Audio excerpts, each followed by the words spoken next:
और आदाब। हम सभी के विचारों से अवगत हुए, सटीक विचारों से, और सभी ने मातृशक्ति के शक्ति को उजागर किया हमारे बीच। और मेरा मन तो बहुत अभिभूत है इन विचारों को सुनकर कि आज लोग माताओं को सामने लाने का प्रयास कर रहे हैं। ऐसे तो सदियों से एक से एक विदुषी हुई, एक से एक विभूति का जिसका जिक्र आज भी हम लोग करते हैं। तो ऐसा नहीं है कि प्राचीन काल में महिलाएं आगे नहीं आई। तो सबसे पहले तो इस मंच को जिन्होंने इसका आयोजन किया, सप्तशक्ति संगम समारोह में के मंच से हम लोग को अपने विचारों को रखने का मौका मिला, तो उनका धन्यवाद करते हुए, अभिनंदन करते हुए आगे बढ़ते हैं।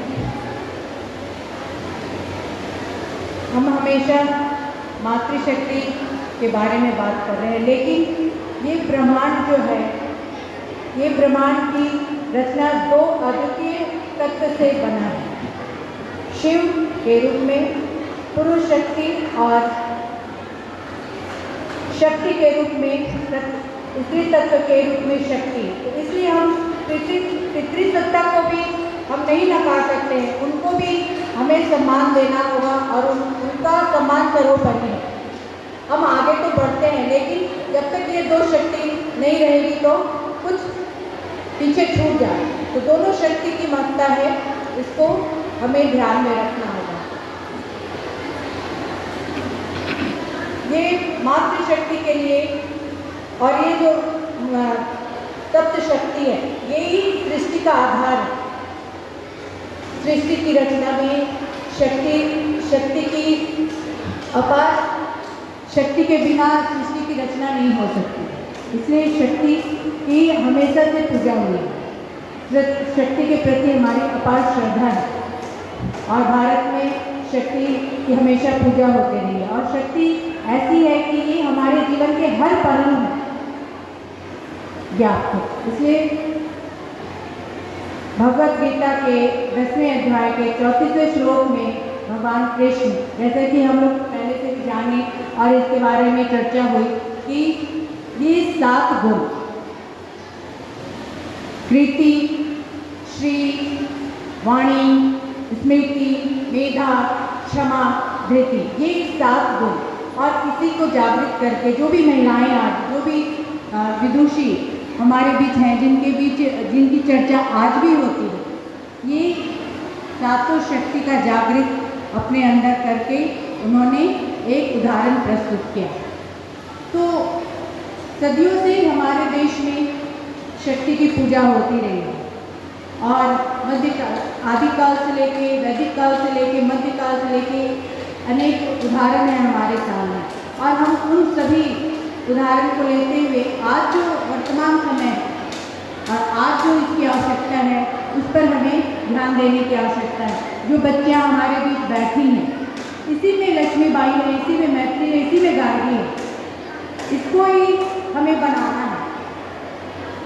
आज दबने की बात, चाहे इसे पीछे रहने की बात, ये बिल्कुल फिजूल की बात लगती है। हमें ऐसी माँ बनकर उसके अंदर ऐसी शक्ति को संप्रेषित करना है कि वो आगे बढ़कर देश के लिए एक एग्जाम्पल बने।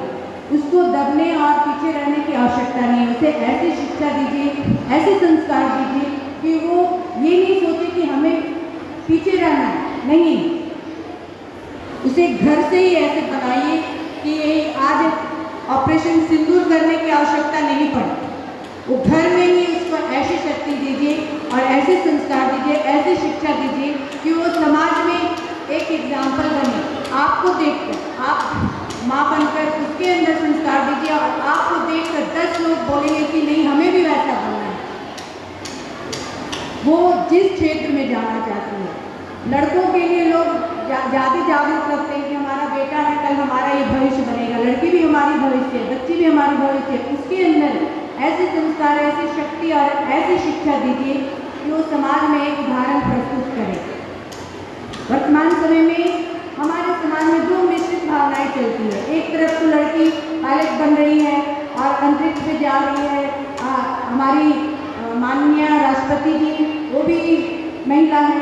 तो एक तरफ तो ये बढ़ते जा रहे हैं, लेकिन एक तरफ दूसरे देखते हैं कि लोग देखते हैं कि किसी न किसी कारण से शादी होती है, चाहे किसी भी कारण से महिलाएं अपना आत्महत्या कर लेती हैं, चाहे कुछ भी इस तरह की, क्यों ऐसी आवश्यकता समाज में क्यों पड़ रही है, कहाँ कमी रह जाती है।